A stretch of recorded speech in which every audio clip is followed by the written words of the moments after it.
fume pas, ne bois pas, même si je fume et même si je bois. Ah, moi je dis ça pour toi, hein.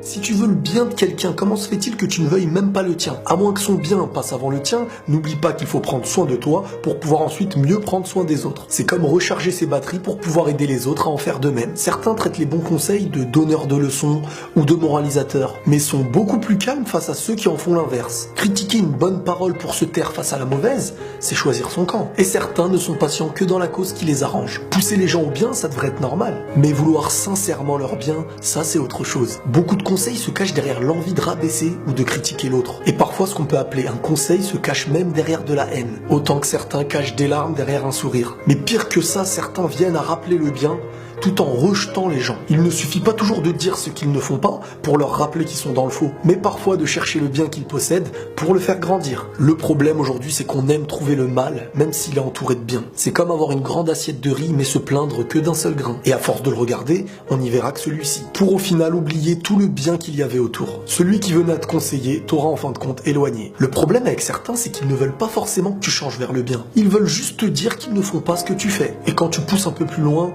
tu te rends compte que ton bien, ils s'en fichent. Ce qu'ils veulent, c'est gonfler leur ego et te faire comprendre qu'ils sont meilleurs. Et vouloir prouver qu'on est meilleur qu'une personne prouve clairement qu'on ne l'est pas. C'est comme si un lion venait à critiquer le tigre d'être carnivore. J'ai connu des gens dans ma vie qui, à force d'être rejetés en leur disant « tout ce que tu fais est mauvais, t'es dans le faux, t'es pas quelqu'un de bien », se sont vus croire qu'il n'y avait plus aucun espoir pour revenir vers le bien. Alors qu'il ne suffit pas que de rappeler le mal. Il peut suffire qu'une personne lui explique que la bougie n'est pas encore éteinte et que le bien est toujours là à attendre sa bonne intention d'avancer. Faut dire aux gens que quoi qu'il arrive, il est jamais trop tard. Sauf qu'aujourd'hui, le grand problème, c'est que tout le monde pense qu'il est trop tard. C'est totalement faux et peu importe le domaine. Tu sais peut-être ce qui s'est passé hier, mais tu ne sais pas ce qui se passera demain. Personne ne mérite d'être rejeté, et si t'as plus d'espoir en une personne, rien ne sert de lui dire et garde-le dans ta tête. Car si c'est pour rabaisser ou empêcher une personne d'avancer, t'auras rien gagné. Certains se sont vus tuer l'estime d'une personne avec quelques mots, tout en pensant qu'il suffira de quelques mots pour tout faire oublier. Avancer vers le bien, c'est pas une honte.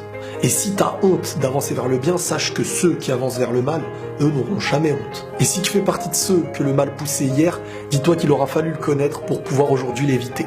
Et la paix sur vous.